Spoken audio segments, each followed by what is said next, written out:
Yeah, now Awesome. we're live. Yeah, sick. Hello, everyone. Welcome to the stream. We have Jack with us, and we will wait. Hello. We'll wait for people to slowly come in and join the stream. How are you feeling today, Jack?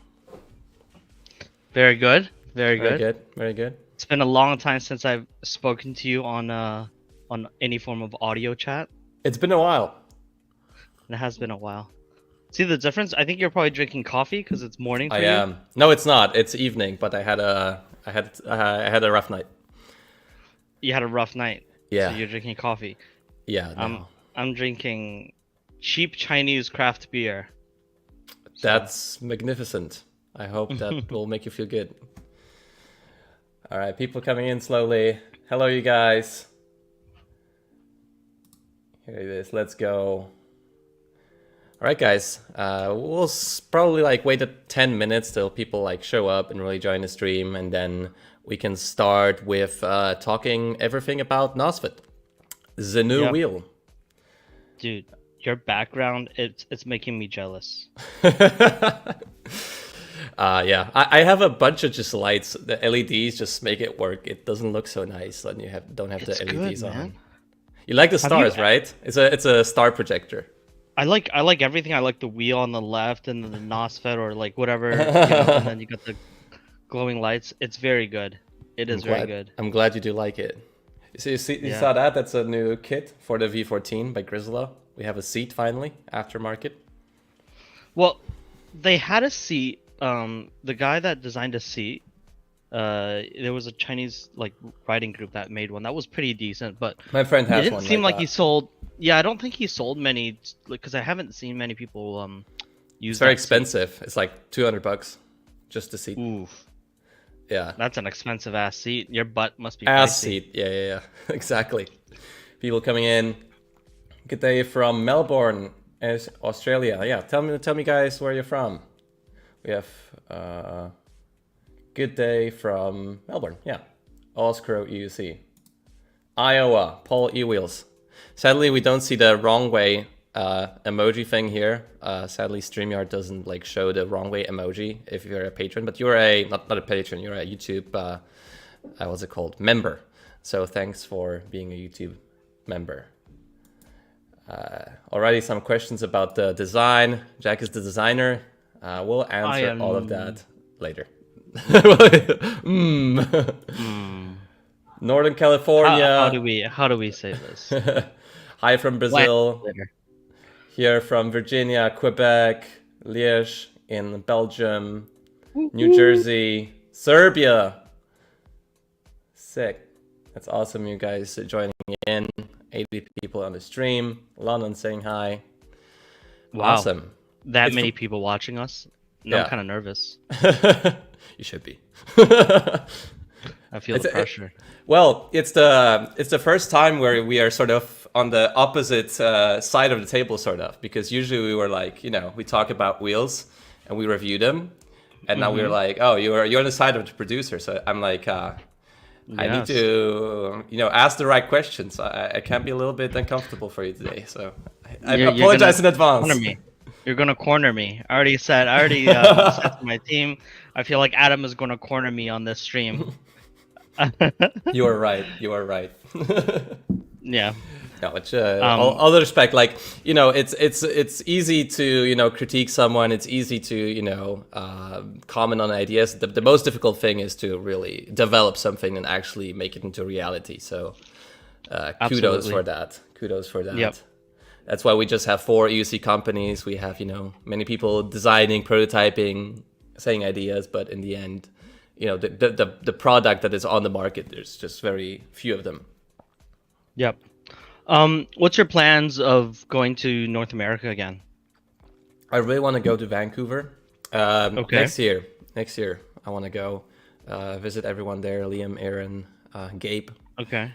So that'd be really cool. And Portland for sure. Would love to ride there again.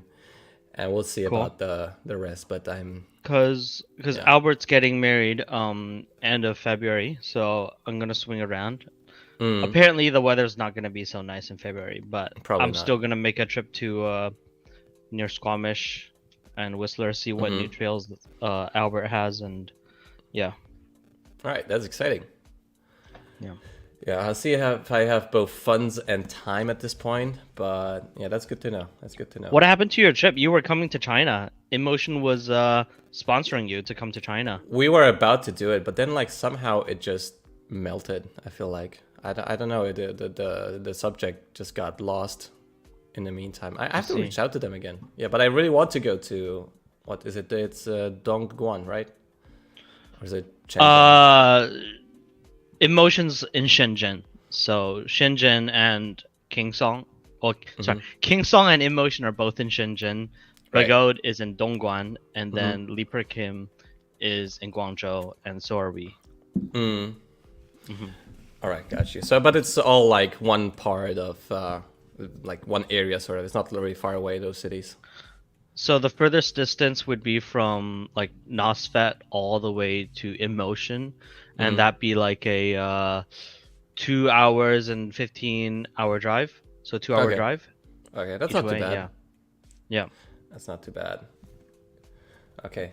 Yeah, we have a comment from EOC0. Bigot, Kingsong, InMotion, Leaper Kim, Extreme Bull, and now NOSFET. Yes, those are the companies that actually make wheels now. Doesn't Ninebot still make wheels? They still like make the C pluses or the 1S2s? I would assume they probably produce at very small quantities once in a while, but yeah, I'd say it's very insignificant. All right. Yeah. All right. Yeah, Adam and Jack, that's us. We're back talking publicly. It's like Adam and Eve, but Jack. Oh yeah, that's the one way to sum it up. People floating in, 120 people already on stream. We scheduled the stream, I guess, on Tuesday or on Monday, so we should have a fair amount of audience. Like lots of people talking, obviously, about NOSFET. Talking about all of the features, talking about all of the stuff that is exciting about that wheel. Adam, don't eat the apple. So yeah, we should have a fair amount of viewers today. Jack, why didn't you tell me about the wheel before? Why don't I tell you? Yeah, I, for me it was like a big surprise. I was like, oh, so everything is ready. You know, your shipping wheels are ready pretty much. By the way, if you want to pre-order a NOSFET Apex, you can reach out to various distributors, and ONERIDE is one of them. If you want to pre-order a jack wheel or a NOSFET pre-order a jack wheel. Yeah. So we called the prototype. I called the prototype Apex 01. The actual product is just Apex, but it's fine. It's totally fine. If you want to know the story about Apex, well, like, I think people are confused. Like they feel like this wheel kind of came out of thin air, and it's like, oh, it hasn't been properly tested. Oh, it's like, who are these people? But the truth is, like, I think people are used to it because secrets are just so poorly kept in the EUC industry. So, like the E25, for example. There's already videos on it, right? It actually hasn't leaked out to the international market, but there's already videos of the product. Right. There's renders of the product. Those are never supposed to exist. Like they're not supposed to be public. Right. So I think the perception of this industry is like they think they should know it way before. We've done, I guess, a fairly good job of keeping it a secret, and we only presented it when we felt we were very close to basically production and like launching it and where we are today. But the idea basically came from 2 years ago. I mean, ever since I came back to China, one of the reasons was obviously to make a wheel. But when I met Sen, one of the first things I said to him was like, you're a guy that I look up to, and you're a guy that I definitely want to team up with. And that's just always been a thought. And we worked on S18. Well, I didn't really work on S18, but I helped with the launch. And I definitely helped with the S22. And so after that, I worked at EVs, then I worked at eWheels for a little bit. Then I went to work at EBMX. But when the opportunities presented itself, where I had the opportunity to open up my own company and make my own UC, that's where we officially started it, I would say. But the idea of it as way long time ago. There was actually a text from me to EcoDrift about the idea of this wheel. Yeah. Yeah, so you are just really good at keeping it a secret. Yeah. So good job on that, I guess, because it's like just a sudden boom, NOSFET, NOSFET, NOSFET. So that's pretty exciting. I'm also like, I wanted to touch up on this subject in the beginning just to sort of warm up and strain our brain a little bit. Because I remember like, was it 1 year ago or 2 years ago? I remember we were talking about, what would I want to see in a wheel and, ideas and stuff. And that's always like a difficult subject for me between writers and manufacturers. Is like, where is the line when you are sort of involved in a project? Because obviously the most difficult thing to do is to make something into a reality. But, you also have a bunch of ideas. And I remember talking to you back then, it was like, we need more suspension travel, or like, we don't need a trolley handle, or, give us a good headlight. And then I'm like, it just pops out. I'm like, wait a minute. I know like those are not proprietary ideas, don't get me wrong. Like I know a bunch of people want a bunch of stuff. And as a, manufacturer, you sort of want to make the thing that is most geared to the writers because obviously you want to make them happy. So I guess I would be just interested to like where you see sort of maybe the line, like where is it to employ someone and have a project done and like get paid for it, and where it is like, oh, it's just ideas, and then the best payout is sort of for the writer to have a good product. So it's a tough question. So I think to summarize your question is like, how do I see like growing this business with like Western customers but also being a Chinese company, and how to blend the two and make ideas and thoughts come to fruition, right? Whilst going through like what is realistic in Chinese manufacturing, right? Something like that is your question. No, actually, maybe I was just like being slightly annoyed at you that you didn't tell me about the wheel, because I'm like, oh, I told you this and this, and I'm like, oh, okay, and then you didn't talk to me about it. Maybe I'm just too emotional. I didn't have enough sleep. I know. Well, when I asked you about ideas, you wanted something in return, which was fine. And then I was like, well, how much do I value these ideas, and how much am I willing to pay for them? And then I think we just dropped off somewhere, and it's like, I don't know, because you didn't really know. You didn't know how much you wanted to charge me for consulting, and I didn't really know if I wanted to pay for that consulting. Sure. But it was also just a conversation about general ideas. It was also not like, oh, I want this and this and this. It was, I remember we were just like writing. I'm just like, I shouldn't have talked to me, Jack. The thing is, like, ideas are easy. Everyone has ideas. And it's like, I mean, they're not that easy. Like you also have to like have a concept to draw up like what people actually need. But I agree that the difficult part is definitely the manufacturing. Yeah. Well, it's ideas that are realistic within the limits of Chinese manufacturing. So the problem with, I mean, in my emails and in my DMs through like, I have to manage like 4 different platforms right now. Right. It's like, people often come and ask me, it's like, oh, Jack, I want this, I want that. And it's like, but like, how realistic is that? And if we do that as a business, how much profit or how much do we have to gain from that? Because, okay, for example, right, LEDs. I freaking love LEDs. I know there's a part of the community that hate LEDs, but I would love like great looking LEDs, right? But when you put LEDs on a wheel, there's a lot of waterproofing, and like, how are you gonna manage that cable? Right. How is that gonna happen when you tumble your wheel? Because EUCs tumble all the time. Right. And so it's like, okay, how many people are going to buy this wheel because it has LEDs on it, versus how many people are gonna buy this wheel because it not buy it because it doesn't have LEDs on it? Yeah.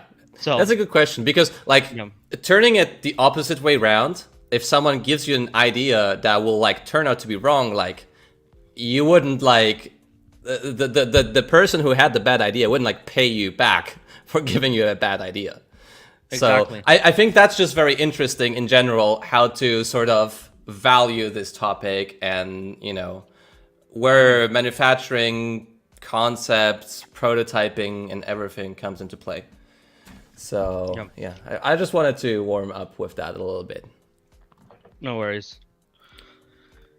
All right, so I have a bunch of questions for you prepared for the stream, but should we start maybe with the specs of the wheel or some pictures? It's your stream. we have 169 nice already. Okay, already 172. So whatever. Viewers watching, so let's check out the NOSFET Apex. I believe this is the right thing I need to click. Okay, to make the stream look a little bit better, I put a flashlight next to my computer, so I'm better lit. But give me 1 second. I'm gonna grab more cells. Okay, okay. Flashlight. 1 second, while you watch the video. I have the pictures ready, although we can also just watch the video. That's also something we can start off with. Okay. Jack is gone for a second, but he'll be back in a second too. All right, so I guess maybe it's a good plan to start with the video, the Apex reveal trailer, which was uploaded a little bit ago. I can see here. 2 weeks ago, 5,000 views. Okay, sorry, yeah. Oh, good, don't worry. Back. Don't worry. Yeah. Okay, so here's the reveal trailer. I thought it was very well done, and it's like the first time we saw an actual sort of just stunned performance riding clip of a new wheel, and I thought it was like aesthetically also pretty cool to watch. 150 millimeter suspension travel. So I will remind you guys, this is the most that we have available on the market right now, or the biggest amount of travel. Like, am I correct with that, Jack? You are absolutely correct, and it's like you can actually measure it. Okay. You know. Yeah, because with for example, the Blitz, I think it's like slightly less than 130 millimeters. It's so that's really cool that you actually want to like give the numbers. This is real world maths, not any other maths. Okay, that's great. Here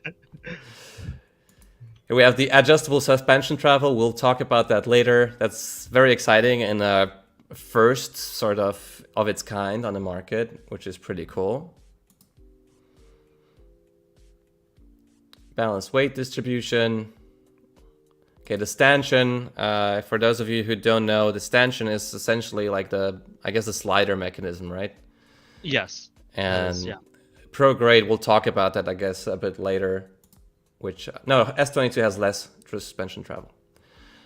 Bumpers, I saw actually Gabe send me a picture. He already has the wheel at EVs.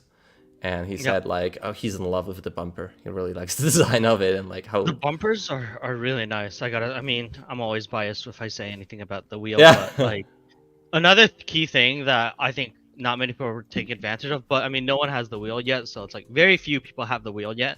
Yeah. So I think when it does get into community's hands, I really want someone to design a GoPro mount for it, because the actual file for this front bumper is online. Like, it's on our website.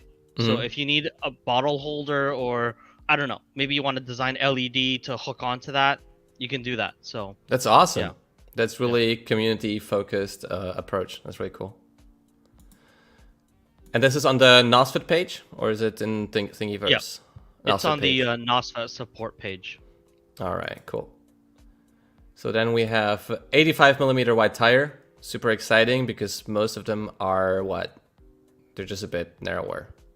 95, sorry, 95. Yeah. So usually that they're was actually like... the first thing we thought about when we designed the wheel, was like, okay, where is it hitting on other wheels?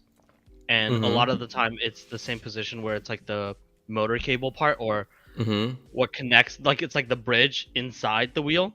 Right. And so we designed it so that it gave enough clearance, but also provided enough structural rigidity.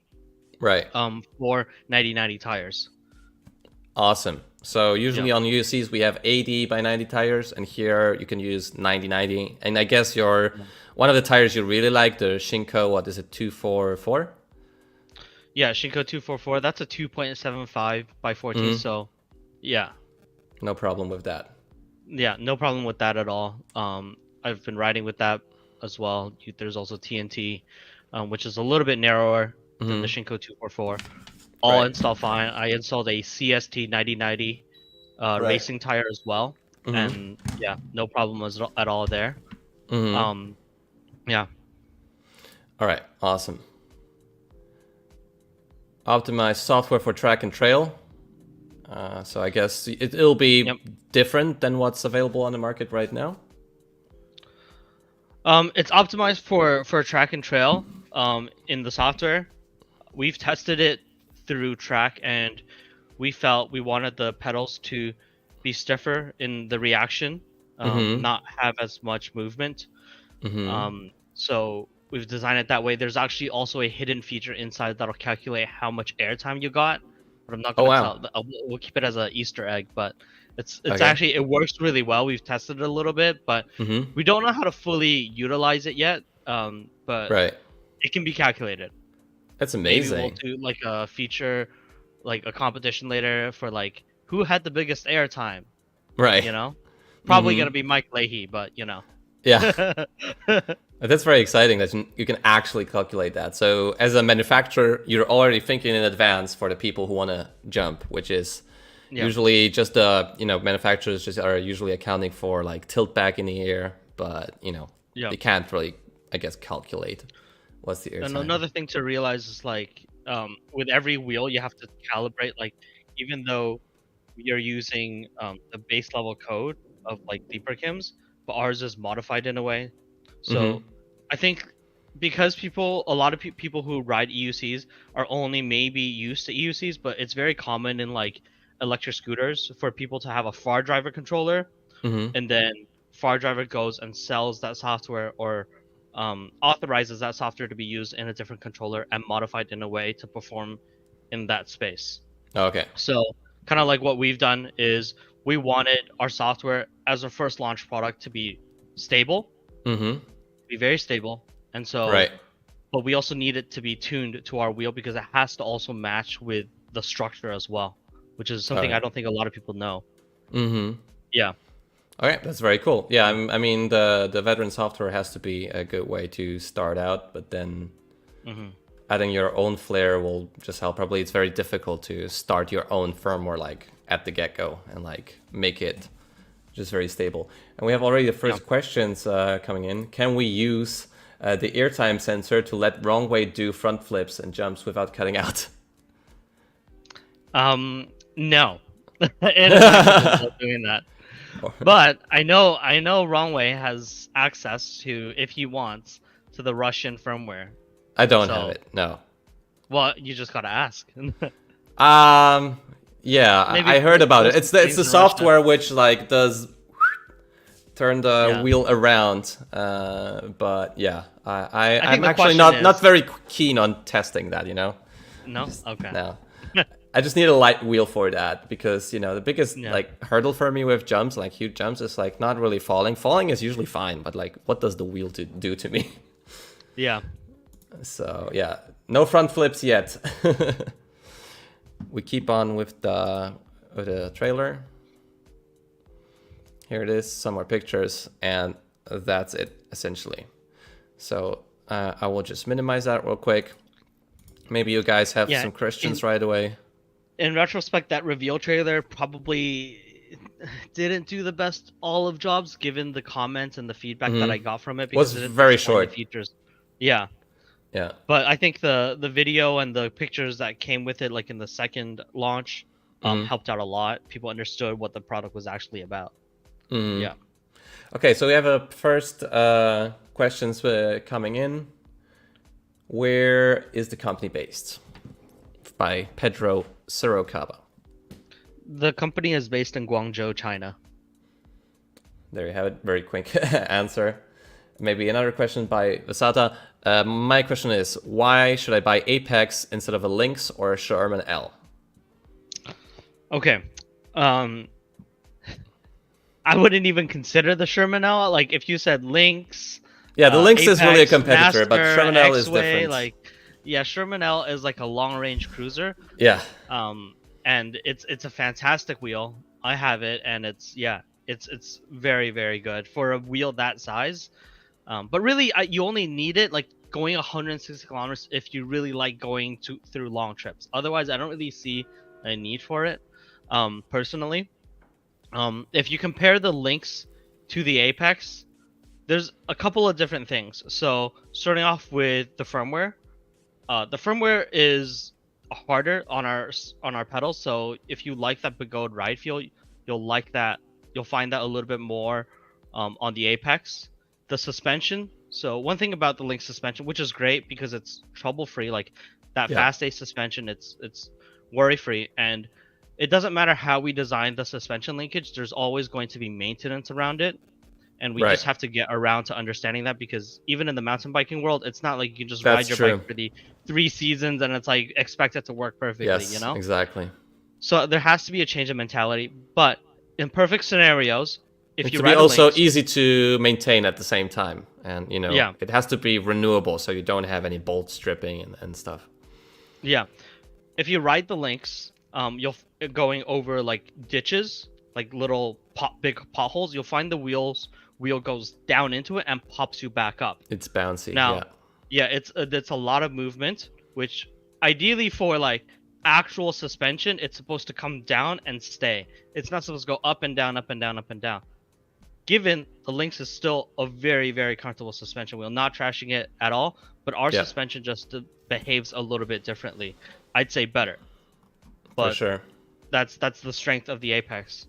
On top of that, the longer suspension travel, the idea that you can drop your height all the way down for a lower center of gravity is crazy, because we've tested it on the track, and the way you can control the wheel just changes. And actually through development, we've been talking about now that, because we've been the first company to really like drop the center of gravity all the way down, is there still really a need to adjust the pedals? Are people going to want to drop their wheels all the way from the highest to the lowest but still have a high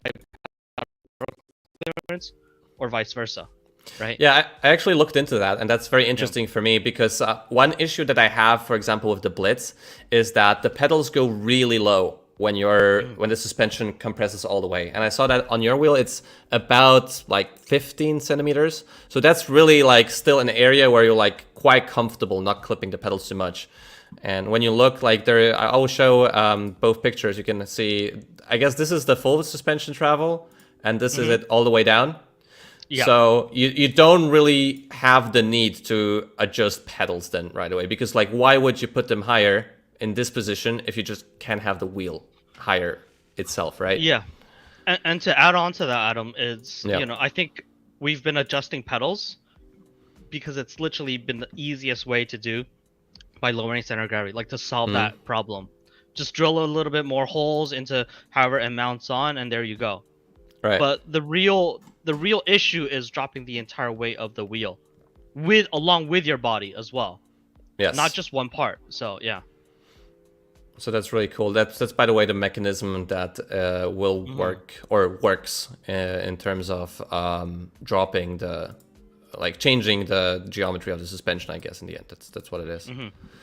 I guess I have one more picture here of the suspension, but I think I have somewhere here. If we're already talking about suspension, I can show you guys the different settings of the suspension. I think we have that here or here. Oh yeah, so here you can see it.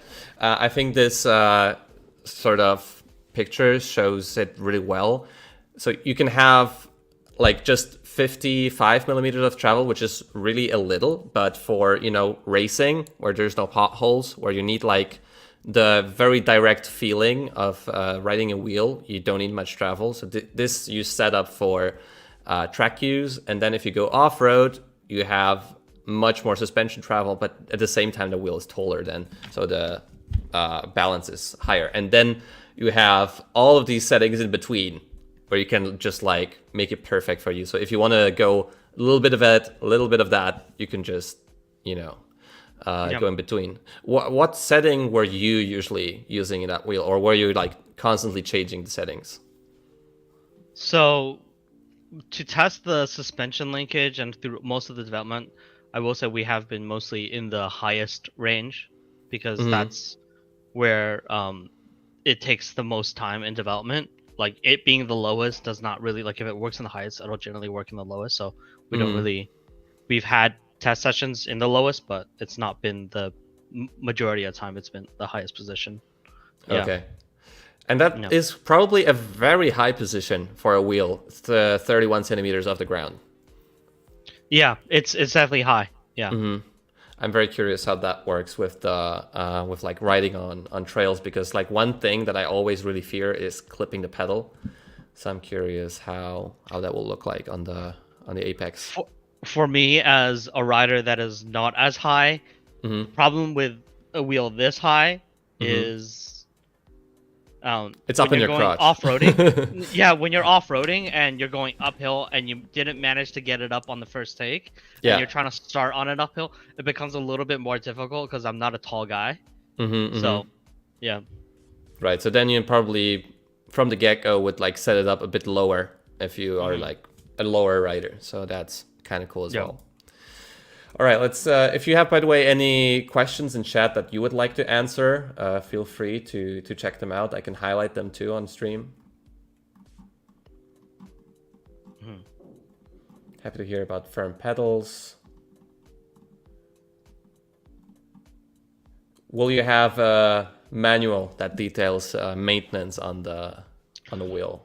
Yes. So, like I did with my previous employer. I will post every single video there is to do with maintenance, because it allows people to fix their own wheels. It allows people to understand their own wheels, because I think that's very important, you know? I think that's where a lot of the value comes from. Is like if you're out looking to buy a Honda Civic, then you don't want to worry about it. But we're not in the Honda Civic realm of EUCs, or I would like to think. So I would hope people who are passionate about EUCs, who are buying into a wheel that is, you know, $3,500-ish, are passionate and will look into how to maintain their own product. Right. Just the same as, like, I guess mountain bikes, because we switched from the, like, this wheel isn't really a realm of, you know, you can probably daily drive it, but we switched from the realm of, you know, getting to various places and like not worrying about maintenance to like being performance oriented, and then you just need maintenance with the shock and I guess sliders as well. Do you have 240 people watching? Yeah. That's too many. That's a lot of people are excited about your product. I was prepared for 30, max 30. There we are. Yeah, I mean, if you guys hit the like button, then maybe we can get the number even higher. So feel free to like the stream. Thanks for coming. Yeah, support Adam. Adam is the only content creator who posts consistently, which is amazing, like crazily hard to do, like crazy. Thanks, dude. How much work it is to do that. Appreciate it. Yeah, lastly, I've been like a little bit burned out, but I think thanks to you guys also in chat, and thanks to the subscribers, I found a way just to stay afloat in a bit of a more fun way.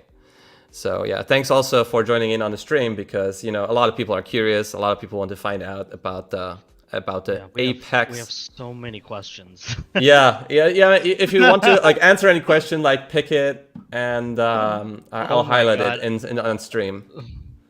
Okay. Does it include pads? No, it does not include pads. The reason why it doesn't include pads is due to patent issues, and also, besides that, is people are very picky when it comes to what pad they want. Some people want power knobs with no front power pad. Some people want Grizzle. Some people want Noves. And it's best, I feel, just to leave it to them. And I feel like that little bit of DIY-ness adds to your feeling and your connectivity with the product. I'll follow up this question by asking, will it have a fairing plate on the side? Or will it just come like this? It will come like that. It will not come with fairing plates. Okay, so that's something that we will need to also DIY a little bit. I have one like made out of acrylic, but I just made it really bad, so I'm not using it currently. I know that eWheels is selling the Apex with the fairing plates, so if you buy from them, they have. There's a pre-order link also below here in the description, or on my Wrong Way info site. You can also. But that has nothing to do with us. That's like what retailers are doing with a third party, with a different company. All right. Any other questions you would like to ask? Because then I'll also follow along to the questions I have. Trub asks, what spring rate does the coil shock come with? So a lot of people have been asking that, and I feel like that's an important question we should answer. Yep. So in the advertising, in the marketing material, we advertise 220 shock. So if you have I'm not a suspension expert, like this is probably best if Sen answers it, but I know enough. So if you have a 220, you actually only get 4 positions. If you have a 205, you'll get the full 7. So what will come if you do pick the coil shock is the 210. Now, when you have the 210, you'll get 6 positions. Okay. In this photo, it's actually installed with a 220. But after some testing and like different coils, so we had a 750-pound coil, 1,000-pound coil. We even made a custom coil with DNM, and we felt that the 210 with the 1,000-pound coil is going to be what people are going to like the best. And then just the linkage is progressive, not the spring itself. Yeah. Yeah, the coil is not progressive, but the linkage is. But truth be told is that the most comfort you're going to get out of this wheel is through an air shock.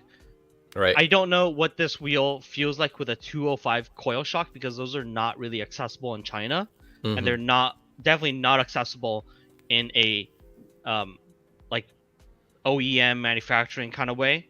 So that's why we weren't able to offer a 205 coil shock. Otherwise, it'd be amazing if we could. But for people that really want comfort, go with the air shock. If people who are worried about the durability of the air shock, air shocks are never going to be as durable as a coil. I would suggest try the air shock first, and then you can buy the coil shock in your local market.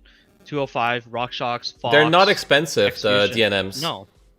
No, they're not. Yeah, or you can buy another one. But I know DNM is making a 205. They said maybe next year. We'll see when it comes out whether it fits our wheel or not. But yeah. So 210, 1,000 pound.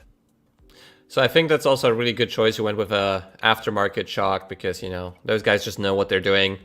I have the Blitz right now, and it's not in use because air's leaking. So I'm like stuck with it a little, because then again the values are also a bit difficult to get for like the suspension progression that they have. So that's really cool that you went with just an aftermarket spring or coil or air shock for this one. Yeah. By the way, I know that Sen, who is he is the CEO of the company. I have this is from your page, the screenshot, and he designed the S22. Like, that's not really a good prerequisite for like bolt stiffness, or is it? Because he has experience. Like, did you check all of the bolts? Did you like make sure that you have right metal, or how did you actually make sure that the suspension will survive all of the drops and stuff? So to going back, like, our company is not really focused on titles. Like, I just made that website where like, okay, what do I call myself? What do I call you? Yeah. We're technically both the CEOs, so it doesn't really matter. What is important is Stan focuses on the R&D, and I focus on the sales and marketing and community outreach. Right. And then to answer your question about the S22, he was contracted by King Song to work on the S22. So there's a lot of decisions that King Song makes. One decision that King Song repeatedly likes to make when it comes to screws is use ones that rust for whatever reason. From that understanding, you understand that King Song, when it comes to screws, like to use ones that are of their budget. Yeah, they usually just use very cheap components. I was just curious to that because I read through the site, I read through like what they made, and that's why I have this sort of follow-up question. But in the wheel that you guys use, I guess you made sure that all of the bolts, all of the geometry is just like tight. Sen is responsible for how the linkage works and how the wheel's design and like how it works with the mechanical engineering, but he is not the end all be all of it. Even there's a lot of hardware engineers, software engineers that all come in and decide what makes sense for the company. So okay, so there's just a bunch of decisions made also by other people based on, I guess, engineering in the end. He is just what seems like the face of the S22. Oh, okay. Yeah. I know, like back in the day, like that's cool. Now I'm like, I guess just because of King Song, maybe. I hope that's the case. Doesn't have the best light. Like for many, for some writers still love it. Some writers still like trash that thing and love it. I'm just like, that suspension is like. Well, I should say S22 is my baby and will always be my baby because it's the first wheel I actually really got to participate and really work on. Yeah. It's definitely not the best product out there. It was when it launched. It received the most pre-orders of any wheel, probably besides the Z10. But it got a huge amount of pre-orders. Everything was done really well, obviously, until it came to the motor issues and the smart BMS issues. And the suspension issues. Everything else. And, you know, issues are issues. Issues will always come. I'm not saying the Apex is perfect. Yeah. But I think what is most important is how the company deals with the issues. Absolutely. That's very interesting. That is, like, something that I personally was not happy about. But I left the company. I left Kingston before I even knew those things were happening. It's not like, these issues are coming, these smart BMS and this motor issues are happening, I should dip out. No, I already knew after the launch that I was like basically done, you know. Okay. Yeah, sure. But that leads me to another question actually of mine, which is, let me see, I have it somewhere here in my banner list. What is NOSFET features product? Oh yeah, here. What is the warranty policy? How will you like handle customer service? Because like that's one topic that I have like right away when I see a new company. I'm like, I'm excited for the product, but I'm like, you know, what will be the customer service? Do you have a team working for that? Will you have, I don't know, a chat, a special email? Will you have Linea answering or Linea answering? Linea's I know, I'm just making a joke. so I'm just curious, like, you know what? Linea doesn't work for us, and I know. I'm just making a joke. But if you ever reach out, I will be sure to have Linea answer you. Please don't. Please don't. Yeah. So our warranty policy, obviously, it differs a little bit based on the regulating like governments. But our manufacturer by default warranty is 2 years on the controller and the motor, and then 1.5 years for the battery. All right. Yeah. But any after sales issues, you should always go to your retailer because they know about your wheel best. So you're just selling it through retailers. Communicate. Yeah. Because I can't, like, European writers will reach out to me and I gotta translate it and I don't really understand what they're saying and I gotta guess. It's a lot, so it's always best to like reach out to your retailer and then they'll help you with the issue and they're trained on that. Like I'll be training them on that to fix that. But obviously, like you said, I'll have videos on it as well. So, okay, so just a lot of stuff can be done by the writers themselves. Yeah. But yeah, that's just the thing. I guess a lot of people are worried also, like how long it will take to like fix issues if any arise. But will you just handle that, or will be like a team of customer, I guess, reps or service that can talk with the distributors to make sure that you don't wait like 3 weeks to get your wheel back in service? Yeah. So because I'm bilingual, it makes it a lot easier for people to communicate with me in English, and I can respond a lot quicker and help them with issues. But I will still never find the time to be able to respond to everyone. We don't currently have a team that does after sales. Like we're just like in the starting phases of NOSFET. We're growing really, really rapidly. But my goal is to train the retailers so that when customers reach out, they will never feel like, oh, I don't really know. Let me go ask NOSFET, you know? That's good. And then you won't just sell the wheels directly, as this is like my understanding. You just sell through distributors, and then people talk with distributors if something's up. Yeah, it's a B2B business. Yeah, so we sell. That's very nice, actually. That's a good approach, because I feel like when you have manufacturers just doing all kinds of different sources of just getting the wheel, like directly from China, AliExpress, distributors, and all of that, then it's just like gets very jumbled up as to like where and how to service it. Do I have it? I have a lot of questions, but maybe that's an easy one for you. Where does the name come from? why NOSFET? Which name? Like, NOSFET. NOSFET Does it have like nitrous inside? Okay. Where's the NOS? Give me the NOS. We thought like you had to register it, and it can't be similar to someone else's name. So I came up with like almost 200 names, and anything that was medium risk was basically straight rejected. So we need to find a low risk, as in something that wasn't close to someone else's. And NOSFET came to mind. So FET from MOSFET, which is what frequently talked about in electric unicycles, and then NOS for being nitrous. So so it is actually from the nitrous. Yeah, so it's nitrous and FETs. So that's the combination. Yeah, that's exciting. I thought about some Italian names, and they were really nice, but I needed one that was short and easy because we have customers in Asia, NOSFETino. Yeah. maybe that's our Italian distribution. NOSFETesso. Yeah. Hey, don't leak my expansion plan names. That's funny. Okay, so but this is actually a combination of nitrous and FETs, like MOSFETs inside the wheel. That's cool. Yes.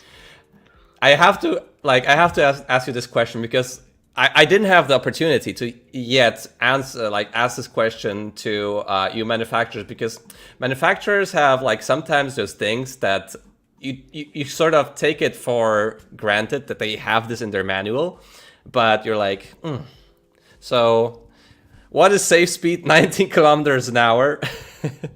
And why don't write it at 19 kilometers an hour in the launch videos? Why do you don't ride like that in the marketing materials? It's just a question that I wanted to ask, because I'm curious, that you have to put 19 kilometers an hour in the sheets there. Like you can see it. It's like the safe speed 19 kilometers. It's somewhere here. Yeah, the second point. Imagine this. If I wrote that your wheel can do 90 kilometers an hour and free spun at 125, what would the cops think when they searched up your wheel's information? Like, you'd have no fighting chance. Like, we all know EUCs in most countries are either illegal or in the gray area, right? Yeah. And so I'm not trying to make it difficult for people. Like, people who are comfortable, who know the game, you know? So it's mostly for legal reasons in terms of police and stuff, but not for like, falling over at 21 and then you're like, oh, sorry, it's not in warranty. if you come to China, I'll ride at 19 kilometers an hour exact with you. But no, that's just like a legal thing, because there's some countries that need it registered and they can't go faster than that. So yeah, that's the things that I don't usually get an answer for, because it's, I don't often talk with manufacturers regarding like weird stuff like that. All right, let's look at the chat again. I want to answer Ozcrow, because I think Ozcrow has asked twice. What is the top speed? So the top speed of the EUC of Apex is, free spins at 125. I've tested the free spin at 145. I haven't ridden it faster. Maybe if you're down to test, let me know. But right now it's still 125 out of the factory, and you'll get a safe riding speed of 80, 90, but depends on your weight, depends on weight resistance, depends on your battery voltage, the whole shebang. Yeah, I guess you could just say it's similar to the Lynx, I guess, in that regard. Yeah. All right. Let's see about my questions. Maybe that's a question a lot of people are asking. Maybe it's like, what kind of rider would you say would want an Apex 01? Because it's obviously not made for everyone. Who do you think like would be interested in owning or riding a your wheel like the NOSFET Apex? I should remove the 01, yeah? Yeah, you should. Yeah. Wait, I'll do that real quick. Yeah. I'll remove the 01. All right. So who is this wheel for, Jack?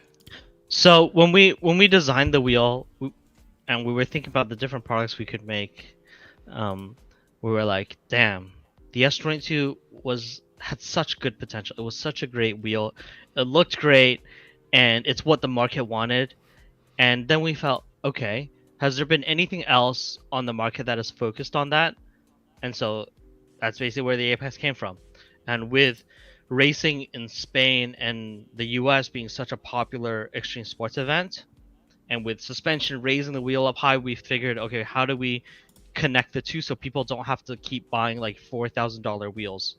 Because I personally feel like you can fill me in, but I feel like we're close to the upper threshold of EUC. Now, obviously, 120, 125, real riding speed, we'll get there. I have no doubts. But how many people actually access that? Like, how often do you access 90 kilometers an hour? Nah, as a never. rider. So Never. it's like, and with the amount of incidents we've had, like, it's just not been good. So when I did the reveal trailer, why didn't I put the battery specs first? Because it's not something I want the community to be focused on. I feel a little bit responsible as a representative of NOSFET, as a content creator of EUCs, to let people focus on anything else other than just like, oh, I gotta go crazy fast. You know, the experience is important. And so how do you experience riding EUCs differently? Going off-road. Like, when you go off-road in the UC, you're not going that fast. If you do really hurt yourself, usually you break a bone, but you're not gonna die, you know? And you don't endanger others too. And even like, on the usually racetrack, the landing like, can be very soft in the woods. Exactly, and even on the track, right? Like, we've seen some pretty nasty falls, but people are geared up because that's not only a requirement, but people have that mentality. And then you know, and it's like a smooth road. Like, there's no trees in the middle of the track for you to come to a complete stop, you know? There's no cars. Yeah, so I would say Apex is for people who don't want to buy like high performance wheels all the time. It's a one wheel that does it all. It's a performance, it's a rider, it's a hobbyist focused product. Right. Yeah. That's awesome. Yeah, and as we mentioned before, I have it here. You can see it that you have a bunch of different suspension options available, and then you can have it both set up for the track and for going off-road. Yep. All right. Okay, I have to show this one too, because probably a lot of people in chat are curious about that too. Do you see me testing a NOSFET anytime soon? You should reach out to you yourself. Like, wrong way? Yeah. I didn't want to put wrong way in there because like it's me. I know. You should reach out to Ride One to get your wheel.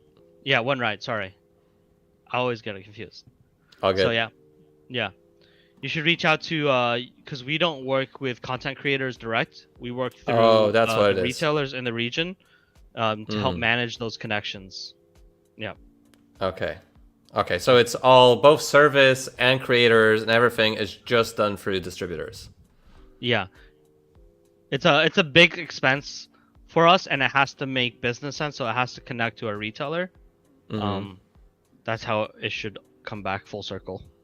All right, and people are also asking what is the price for it, and I'll just really quickly go to ONERIDE because we mentioned it before. And I think there we have a price for it, but my keyboard doesn't work. That's fascinating. Let me see. Why does my keyboard not work? Okay, I think it does work now. No, it still doesn't. I'll type it in on... Okay, it just doesn't work at all. 1 second, guys. Okay, no keyboard working. Fine. It costs, what, 3,800 euro at ONERIDE, if you want to pre-order it, and if you want to have a discount. Oh, sorry, I removed you, Jack. I apologize. That was by accident. I was so confused what was happening. I couldn't. Maybe that's why I think the keyboard was making like shortcuts, perhaps, and that's why I couldn't open the page. But anyway, it's the wheel is 3,800 euro at ONERIDE, and you can pre-order it there, and you can also use my discount code to buy. Man, the trolley handle has been something everyone is like. I think there were 3 things about the wheel that people didn't like. And it's like it's weird to talk about this on stream because usually, like, we're still in like the early marketing stages. It's like ideally not good to talk about things that people don't like. But I think it's like good to be honest and be truthful where the product lacks in, and the ideas behind that. So the trolley handle. What's the first thing to go when your wheel tumbles? It's always the trolley handle. It's like bent out of place and this and that. So yeah, it doesn't make the wheel as versatile for a commuter. Luckily, the wheel is priced aggressively, and you can buy a seat plus trolley handle combination. Oh, so there'll be a seat for it, which is a third. Yeah, but it isn't made by us. So, like, we price the wheel like aggressively so that people who need pads, right? Which people I think generally should already have pads at this point. But if they want to go and buy a different pair, or they are really focused on that trolley handle, they can put the budget towards that. Yeah. Because not everyone will want a trolley handle. And we wanted to keep the wheel really light. Yeah. Yeah, that's what was something that we were talking about, like, I guess when you were asking me about, you know, rider feedback and stuff. And I was like, also, do we need a trolley handle? If you're having an actual sort of performance wheel where you just want to focus on the lightest weight, you want to have stuff not breaking, you want to have stuff durable, as you say, trolley handle is the first thing that breaks.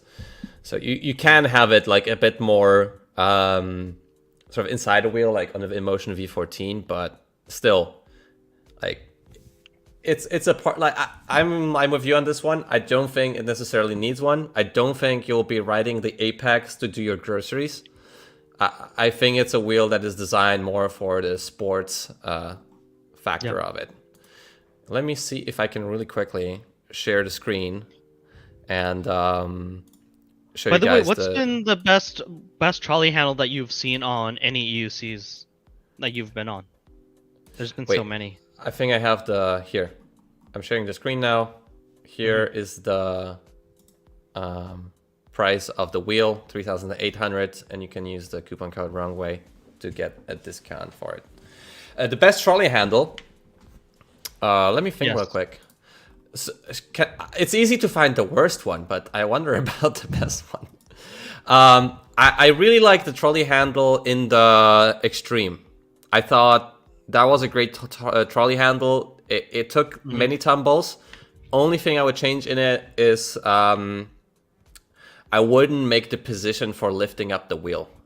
Because, you know, the problem of it was if you lift up the trolley handle like halfway or like just a smidge, people like could use it to lift up the wheel, but then you would break it either in the mechanism or just the plastic itself.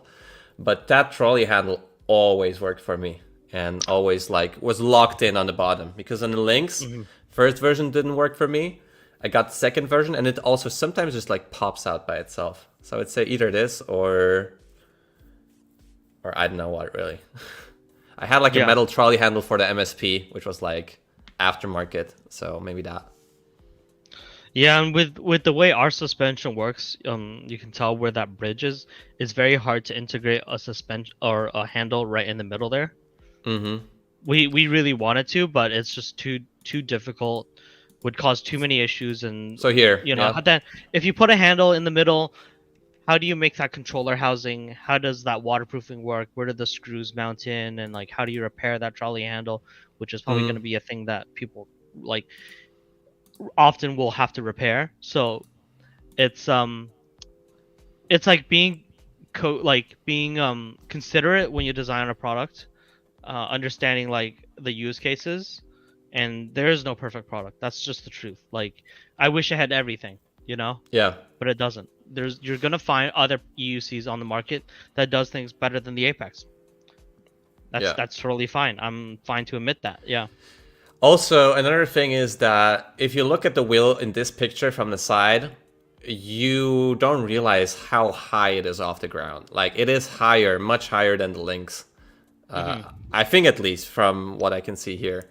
So it won't be too difficult to push it based on a rear handle, I guess. Yeah, I've just put my palm in the middle and just push it around, but I'm like 172. Yeah. So, yeah. We have another question. What is the weight of it? The weight of it is 38. Yeah, 38.8. 38.8 kilograms. So it's lighter than the Lynx, heavier than the Blitz, but a lot more battery than the Blitz. Yeah. Yeah. Yeah, and here we have also just agreeing to what you said, Jack. Designing the suspension around the trolley is the wrong compromise. Yeah, man. Like, I see those comments and it hurts because I really want people to be really happy with the product, and I'm a people pleaser. I really want everyone to like, oh yeah, this is the perfect product. But the handle is just such a difficult thing. Like making it work right, and like even the S22, right? Like it was in the front and you have to I really, hated that push it handle. backwards, but it's there. But I you didn't pull it like up and it makes that like really like high pitched screech up. Yeah. Oh. And then when you lubricate it, it just goes down by itself. It's yeah, that was not a good. I didn't like it. But here we have another question. Will you have your own app for the wheel? Yeah, so we have a app developer, but developing this takes time. So Albert is in chat too. Yes. 2 cells unpacked. Albert. Yeah. Yes. Yeah, we do have an Android app, so it'll be basically you'll see your battery voltage, your speed, your current, as well as most importantly firmware update, which is what we wanted to accomplish, is allow people to do firmware updates. Yeah. Okay. Because so I think it'll be supported through DocumentSpot if you want like a better UI and stuff. Okay, that's really great. And I guess iPhone coming later, or you're not planning to do that? No. We're gonna do it. Yeah. Okay. But focus is on the product, not on the app. The app just needs to work right now. Yeah. I'm also curious, that's a question to you, Jack, because obviously you guys designed this wheel, I guess, together, or you also listened to a lot of rider feedback. And what are the key features specifically in the Apex that you needed in a wheel? Like, what kind of needs were fulfilled with the Apex? Wow. There's so many things, because there's a few things on there that are from like writers like yourself that inspire me to be like, oh, I gotta think about this, because Adam's gonna kill me if I don't think about this.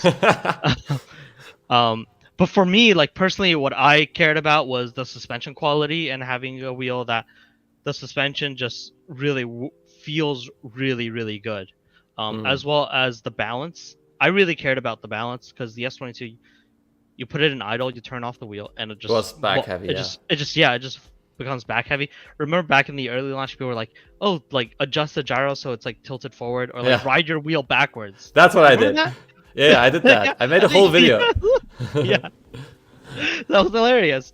Where I'm like, okay, now that we have the suspension linkage a little bit more to the center, we got to think about the balance, and because it's like a body interacted vehicle, so yeah.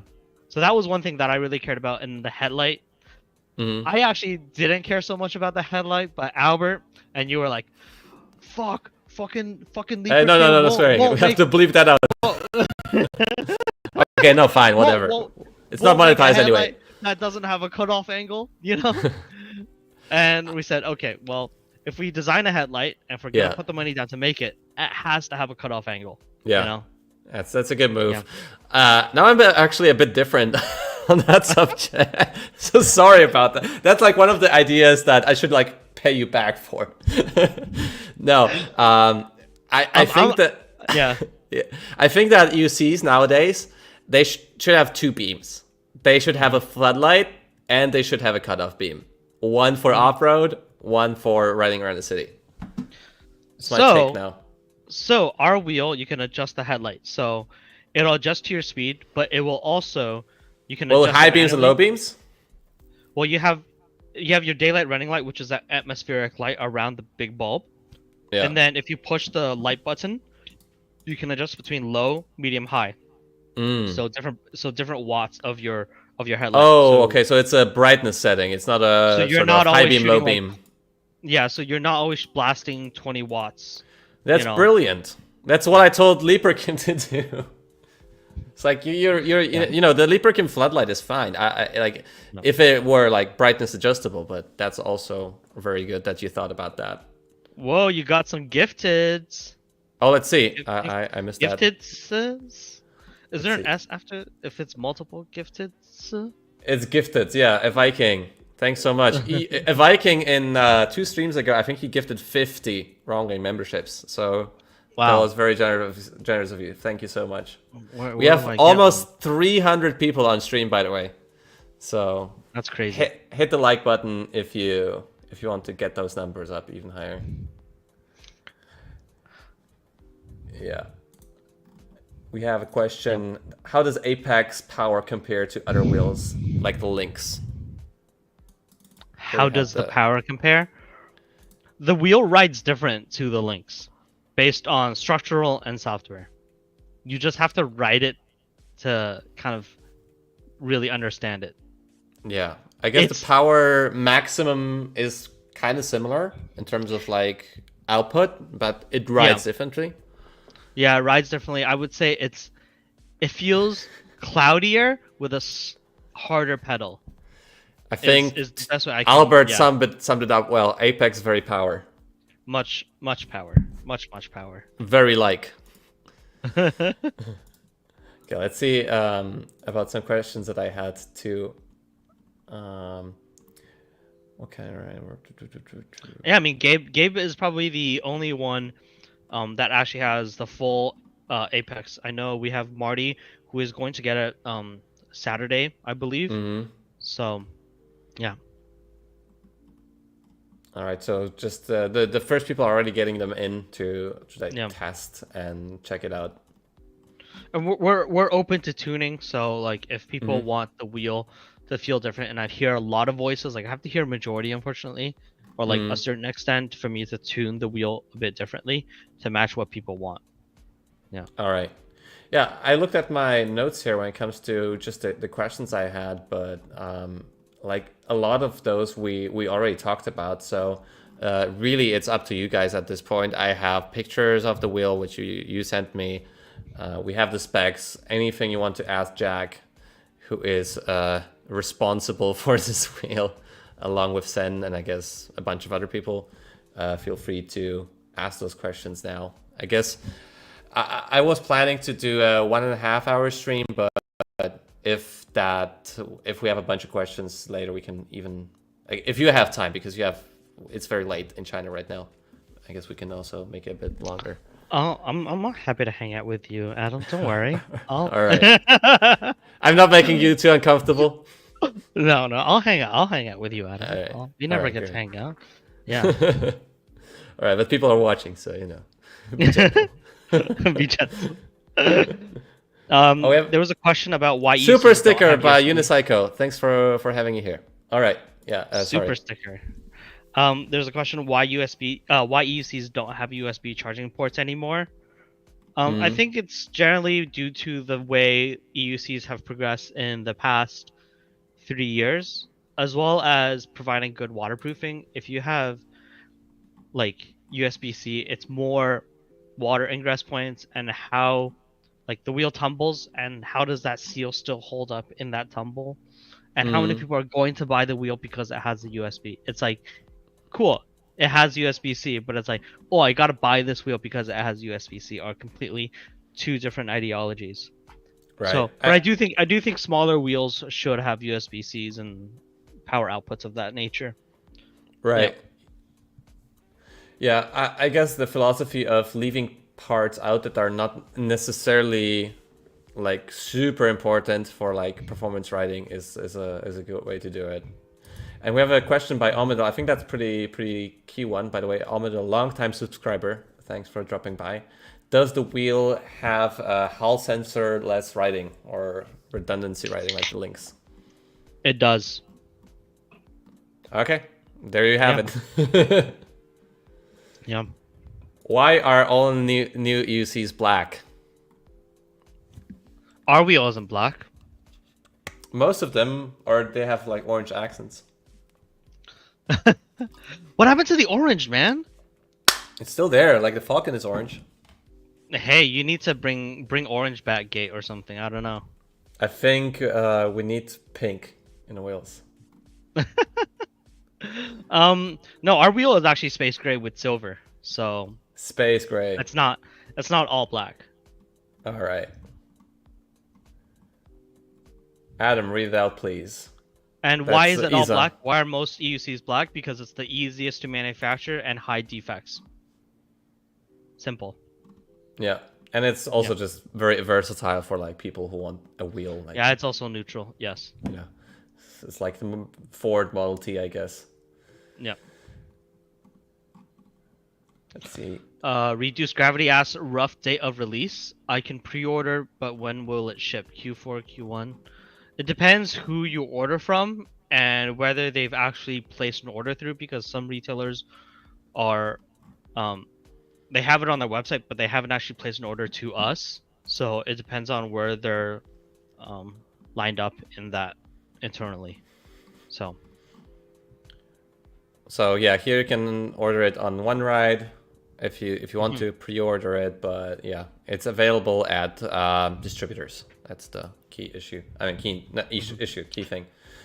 Here, that's an interesting question. Any preliminary range tests, Jack? Yeah, so our range tests are not like, oh, I went a constant speed of 30 or I went super fast. It's just like mixed riding. And no, I do not have the average speed data. I just ride the way I usually ride.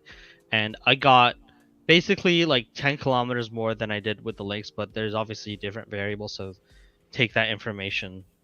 So I guess around, what, 90 kilometers, 100? Yeah, I got around 90 kilometers. Okay, so I'll probably get around like 110 or something, 105. Like, what, I'm like, what, 80? I'm 80 kilograms of gear. So it depends on the weight too.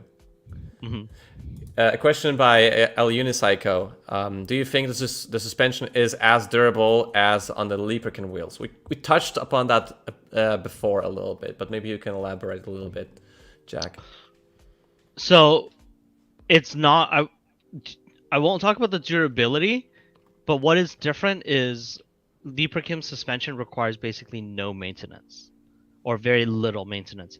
Our wheel requires more because of the way it's designed, linkages and all that.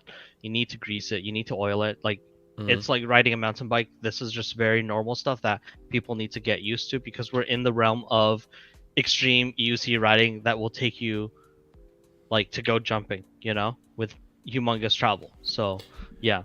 So what are the things that you will need to do on it? You'll probably need to grease the linkage here. I guess that's one thing.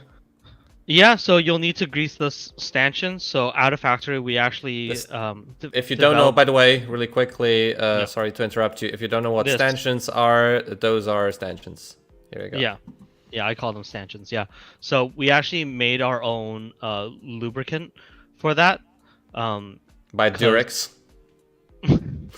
I wish. I wish. Okay, the strawberry we found like flavor. Grease, like waterproof grease, was too stiff, like too high of a viscosity, and then anything that was like suspension oil, it was just like too liquid, like too low of viscosity. So we actually mixed and put somewhere in the middle for the stanchion, and then we actually have a special type of anti-seize on the screw of the shock, and then it's also around the pivoting points of the linkage. Okay, so here you'll need the grease too, or no, in the linkage? You'll need to lubricate it, yep. So here, the stanchions, and you'll also need to maintain the shock every once in a while, but because this is a off-the-shelf shock, the DNM, you can just like service it in whatever mountain bike repair shop, or you can do it yourself. I had to like fix the DNM here on the V14, so you'll be able to do that too. But that's really good that you mentioned that like out of the gate, so people are not like confused if it gets like squeaky or something. Yeah. We get a question from Isa. She's Polish and she lives in London. And we had a trip once, so I read it out in Bugsboarding. We did a bunch of jumps. Adam, read it out loud, please. My ever best EUC, I have to do it loudly, was my S22 Pro, but I insputted it a lot. Because of a lot of errors on the motherboard and the motor, also battery range, I decided to switch to Lynx. That's not a question, but fair point. And I had to read it out loud. You definitely read it out loud. Well done, Adam, for reading really loud. I was asked to do it. Yeah. Okay, The Lynx has been such a great selling wheel for the Yeah. past year. Yeah. I agree. I loved all the teaser videos. Very good production value. Cool to see companies put actual effort to showing the wheels off. Yeah, really good trailer release. Mikoi, by the way, he's doing like cinematography too. He made. Thank you. I appreciate that. And I don't want to like make it seem like, oh, we're putting into effort into marketing the wheel so people can buy it and like not care about it. You know, we care about the market. We care about people feeling excited about the wheel, and we also care about after people buying the wheel and how to maintain that relationship. Which is why like we've uploaded the STLs for the front bumper, the rear bumper, the rear the mud guard for people to DIY to continue to do public outreach. Yeah, it's very cool. Actually, maybe we can check out the site on stream. Let's see, NOSFET Apex. Here we go. I can share a stream. I mean, I can share the screen shortly. Yes, Nelson, the Apex will accept tubeless tires. Okay, so the wheel will not come with fairings, so you will buy that. Okay, so here we go to your site. So it's in support?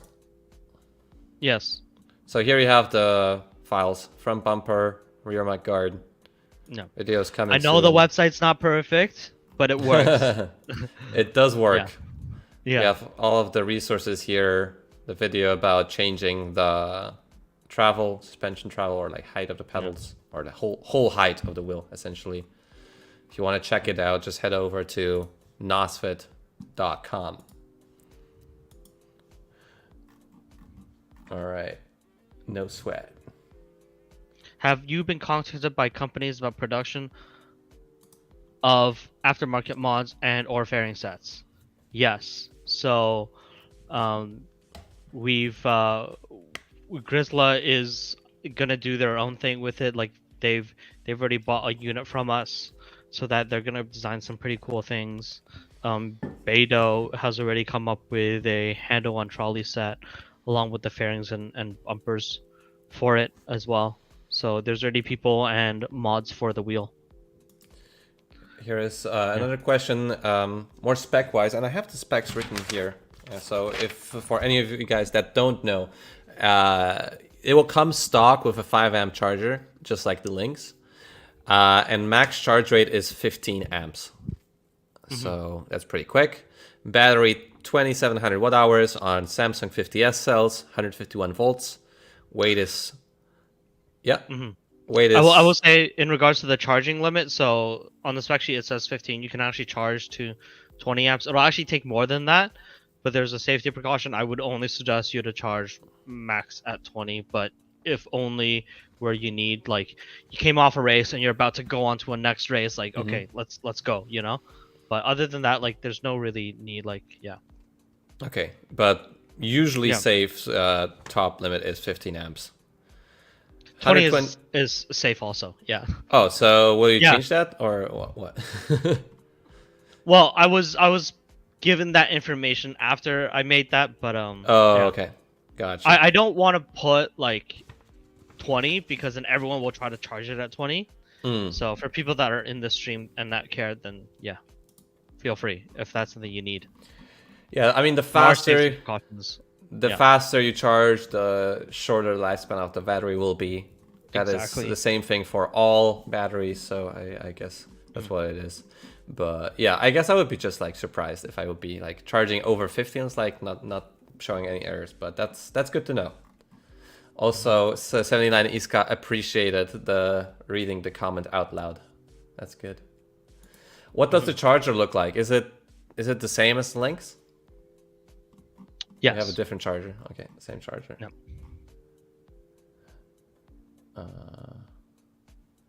Here we have Patrick. Patrick is also a longtime subscriber, always commenting in the videos. I really appreciate you, Patrick. Looking forward to the review, but I doubt I'll get it. I'm one of the few that needs an everything wheel, including wheeling it around the grocery store. Okay, so as said, yeah, this wheel is definitely not for everyone, but appreciate the comment. And yeah, I don't know if I'll review it yet because I would need to talk with a distributor and then get it, and it doesn't work through you, Jack. So we'll see. I don't know. Timur Fearless is in the chat. I skipped your question. Let me see if I can find it. Okay, that's a good question. Timur, by the way, is the highest earning Wolt or delivery rider in the world for getting food in our restaurants to people. And he is a endurance rider. So by the way, you can check out Timur both on TikTok and on YouTube. He always has like, "Hi, it's Timur Fearless." So he asked which wheels. Videos. Oh yeah, you did. Awesome. No. Which wheels inspired you to make NOSFET? S22. Bad choice. S22. I mean, yeah, okay. Just kidding. S22, a lot of S22, the Lynx, and I would say a little bit of the Master too. Yeah. Right. So it's a combo of suspension wheels that are popular, just like put into one box that should work with a bunch of tasks, I would say. Okay, you're welcome, Timur. Timur is a long-range stamina expert rider. Yeah, definitely. And yeah, and here we go. People loved the S22. Yeah, I have to be honest. Like for a time when it went out, it like really helped me to develop jumping, and I have some fond memories for it. And especially my model that I have, it didn't have many issues. Like the BMS didn't break. I had the first motherboard, at least on the S22 Pro, actually, not the S22. But yeah, all of the suspension bolts broke. But yeah, mixed memories. I was actually happy I sold it. I was like, I owned it for so long. I was thinking, is it good that it works for such a long time and will keep on doing that? Or is it about to break? So that's where I sent it back. Any future wheel variants? Like you just got your first one. I don't think you're already thinking about the next wheel, right? We do have projects planned. Oh, like exciting. We're not. I think it's important to answer that question because there has been questions where people are like, "Oh, Jack is just doing this project. Jack and Sen are just doing this. Like this is just a one-off project." It's not like this is a company that we plan on to continue to grow. And so yeah, we have to line up products, and that way we have enough time for testing. Yeah. All right. We have also, is it Vancouver? Brett. No, it's not Vancouver. It's Brett. It's Brett from, I forgot the name of the city. Damn. That's your city. It's you are not helping me. I know. It's Brett Brownlee from Toronto.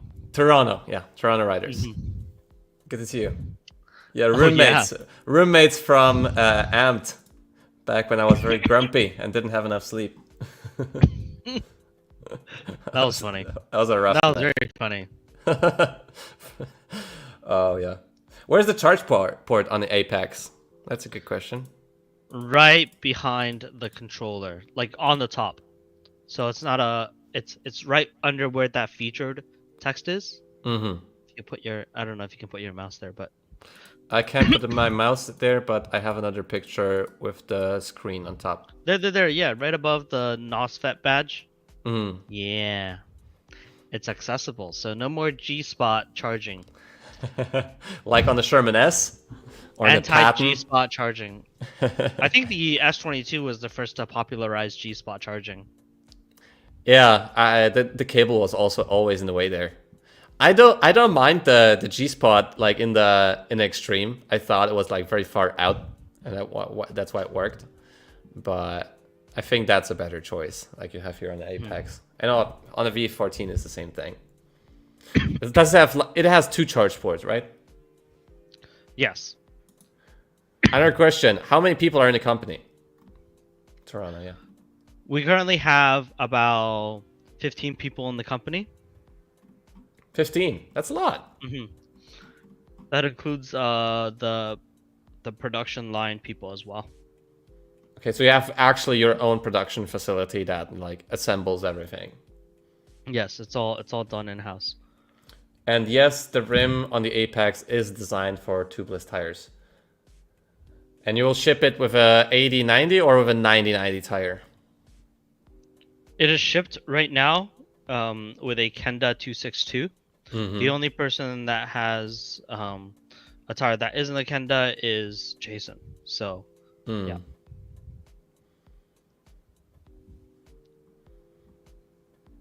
Okay. So the reason why we want people to try with the Kenda is because our other option is the TNT tire.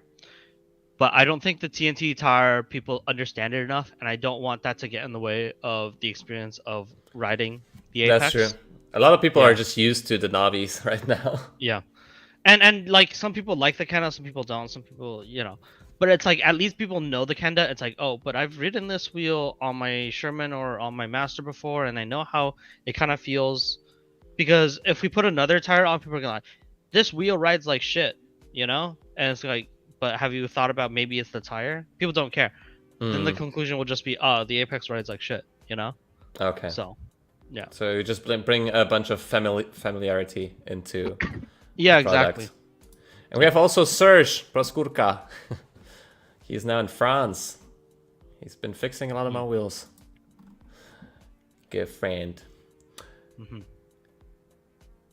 Let's see what others. To be fair though, the quality of tires at the price that you can get them in US, like I've seen Shinko 244s priced at like $30, which is crazy. Like that's so cheap. That's so cheap for the quality of tire you're getting. Like go for it. Like I wish I could be putting on Michelin's stock, but they're not.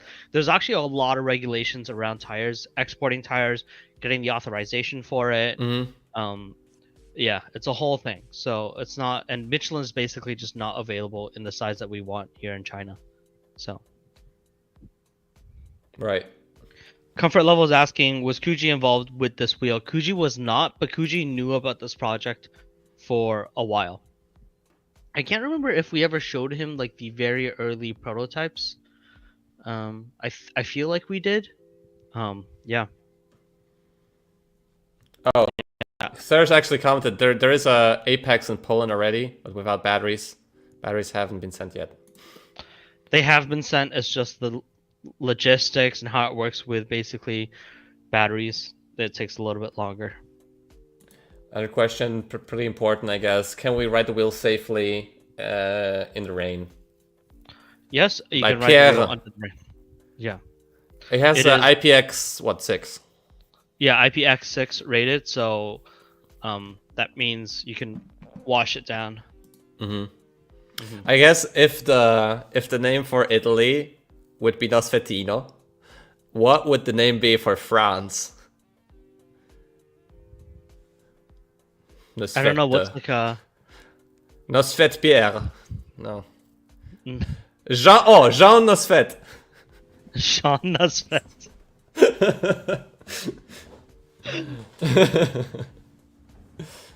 Apex. Let's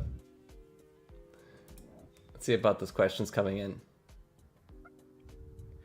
Okay, yeah, the power, it's a different software. It should be more responsive, as Jack says. More flat pedal feel like you have on Big O. Yeah.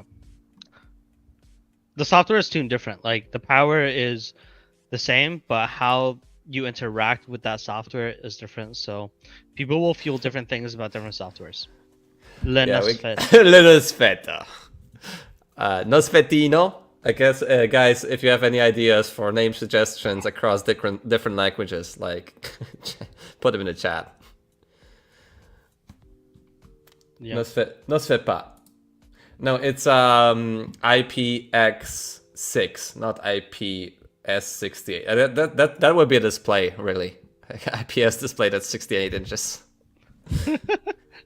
Down. It doesn't have a 68-inch display. Yeah. Right. Is there like anything that you want to mention about the wheel, like that is like not shown in the presentations or like spec wise? There's so much. So like we had our first prototype, like very early prototype, back in November last year or October last year. We started assembling it. Then we had to like throw basically a lot of it down the drain and like restart again, but still with the same ideologies in place. So it's been a long time coming. There's a lot of like little things that I might make a video talking about the Apex because there's so much to go through. But like us calculating the width of the tire for the being able to like support a 90/90, how that kickstand works, and scenarios that may happen, and then that top cover that you see on top of the battery packs, how that's curved in, and why that can't be curved in even more. The way the trolley handle is designed. So the trolley handle is designed to lean forward so it's ergonomic, because when you're leaning or when you're braking, we felt that that angle was like really comfortable for your hand to grip onto.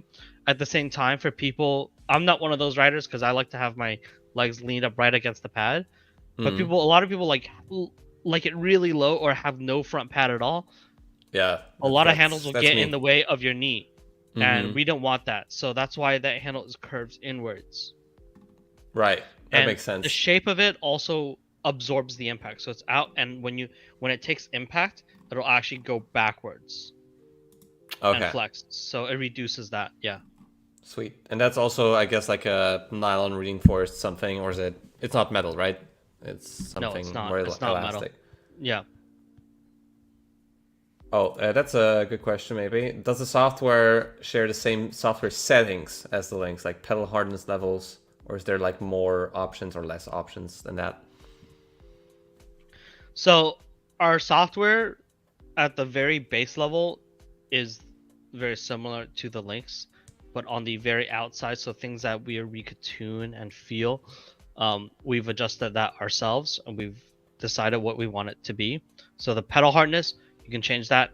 The acceleration assist, you can change that. Alarm sound, so the things that you can adjust on the links, you can also adjust on our wheel. Right. But it'll feel different on our wheel. So our 100% of pedal hardness is Lynx's 85%. Oh, okay. So yeah, the stiffer the better. I do like that. And we have another one gift. I mean, not everyone likes it. I actually kind of like the slightly softer pedals, but I understand. Like at least you have a choice, right? Yeah, it's best exactly. to have a choice. Yeah. We have a question here. What's your company's vision? So I guess that's more broad than the Apex itself, but more towards like what is your vision? I guess with the company. That's what's written there. Yeah. So my vision with NOSFET is to do things differently, but the things that are done well with existing or other EUCs or existing EUC companies, I want to replicate. So for example, QC standards at Librachem are very good. I want to replicate that. I want to do the exact same thing that they're doing. But what I want to do differently, which I don't think any other company is doing, is public outreach and support, because I'm able to support people in that way, But through distributors. I'm able to hear. No. I'm always on the forums, right? Even though I don't have the time to respond, I read the forums. People DM me all the time. I have emails. People know where to reach me, so I'm reading those all the time. And that goes back into like the product that the company creates, is that the product is something that riders actually want, and we don't end up making a product and trying to find the end user for it. Right. So it's really almost like a group thing stuff. Yeah. All right. Are you planning to like make a small wheel? Like that's something that I'd be excited for. Like, something that doesn't require like any maintenance. We do have plans of not making. Well, actually, that was a weird sentence. We don't have any plans of making a wheel that's bigger than the Apex right now. That is what I will say. That's awesome. Like wheels have gotten too big in my personal opinion. I recently even looked at the Extreme Bull X-Men. Do you remember that wheel? That was like an RS in a different clothing. I'm like, I'm kind of like, I kind of want to feel this feeling again of like riding a 28. I never got to ride that wheel, man. I never, like, there were so few around. Right? Yeah. I was kind of down with the little bar going across. It was like a U. You look good. Yeah. Look good. It was different. Yeah. Yeah, wait, for you guys that don't know, Extreme Bowl X, that's not really regarding NOSFET, but I just want to show you guys that what I'm like kind of interested in now that I would want to test or like have a like. I think there's a general lack of those wheels in the market, like lighter suspension wheels that can like take a tumble. Man, the RS was such a great wheel. The RS, the MSX, the MSP, those are such great wheels. They were just so waterproof. Yeah, but those were like, that was back in the day, right? Like the standards were different. People asked of different things. Yeah. You know?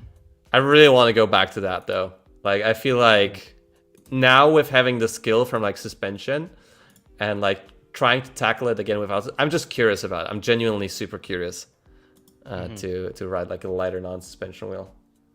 Hector has a, if you crash the Apex, remember the video against the lot, will it survive like the Patton or Lynx? Funny thing about the Patton is when I got that wheel and I was sitting in front of the Libricam CEO, I was like, can I throw this Patton off the 3rd floor? Because their office is and he's like, I can't tell you not to, but I don't think it'll survive from the 3rd floor. You can try. I said, well, if it breaks, I just have to come upstairs and the part is there.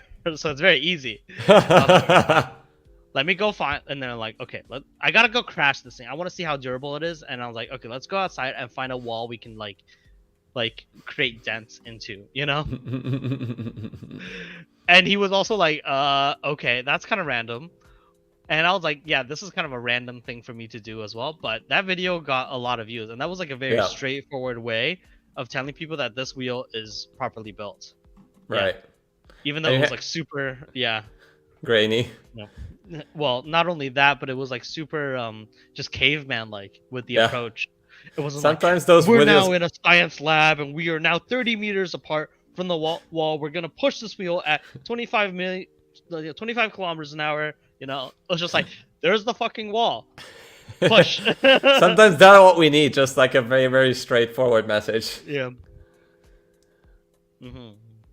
But yeah, that video was fun to make. Yeah. Also, you got the grainy version because you probably got a reshare of it, because that video was reshared so many times. A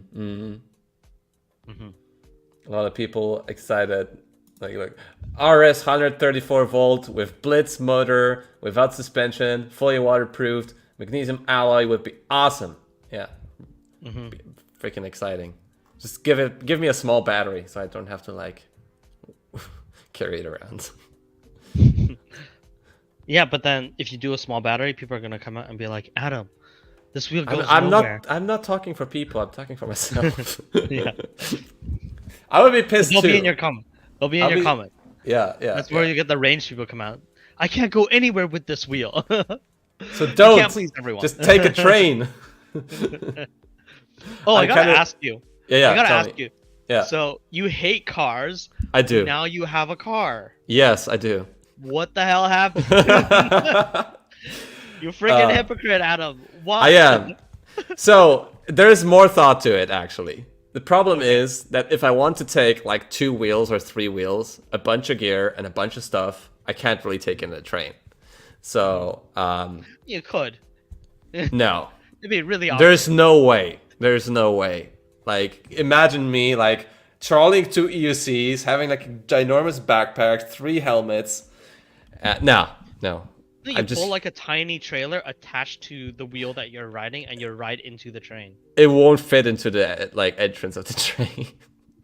I thought about it, Jack. I love it. I'm glad you thought about it. But I feel a lot better now with the electric car, honestly, because I had a camper, which I thought that would work for me because, well, if I already have a stupid car, I can at least sleep in it and save money on like hotels. But turns out I just hate sleeping in cars. Yeah. So, and I didn't like the propulsion too, just like diesel wasn't swinging right with me. So with the electric car is a lot better. I chose like a very mid-low tier option. I could have chosen something much better for my purpose because it's just using a lot of electricity. But I feel good. I put like 4,000 kilometers on it already in like a month or month and a half. So I would consider it as a success. But I mean, man, like electric, it's cheaper to maintain. Yeah. They're more environmentally friendly. There's Yeah. less noise. And now you're able to go to all these fantastic places in Europe for riding. You can hit all these different trails, right? Yeah. My car is so sweet. Yeah, it's I have to say, like, it looks good. Like, I don't know, like, okay, what I'm almost embarrassed. I will show a picture of my car in my stream about UCs. That's horrible. All right. There's a first time for everything, Adam. Soon you'll be going back to car reviews. I actually will make a review of my car. Yeah, yeah, that I just don't have it in green. I wish it was green. So that is such a shiny green. It's lovely. That's like a type of green I see and I don't want to puke, you know? Like that's just like, yeah. Okay, so for you, That's Jack, green. I'll show you the gray one. That's how mine looks like. Yeah, it's very boring color. But it's electric, it moves you around. I treat my electric car like shit. I throw in like 4 or 5 different wheels. Yeah. Throw in a K6 in there, attach a Suron on the back. Yeah. I use it as a van, but yeah. It's just for me to get to all these other places to ride, right? But you have a Chinese electric car, right? Yes, I do. Let me know the name. I can look it up. I don't know what it's called in the foreign market, but it's called, if you type BYD and then space SONG, I think it might come up. Like Song? Yeah. Okay, let me see. Okay, I think I got it. It's an SUV? Yeah. That's it? This one? Yeah, there's a different one. No, This not one? that one. That one's like the sport version. This Yeah, one? but that one basically. Oh, it's sleek. It's like a copy off of Porsche, like with the light, but Right. yeah. How much range does it have? Any DC is 505. Yeah. Okay. Yeah. That's sick. Okay, I need to charge like every 200 kilometers with mine. Well, if I drive highway, I'm also gonna get like 300 kilometers. Okay, gotcha. And I don't drive slow on the highway. I drive pretty fast. I'm not. Okay. I want to know the perfect speed. I want to know how to calculate the perfect speed.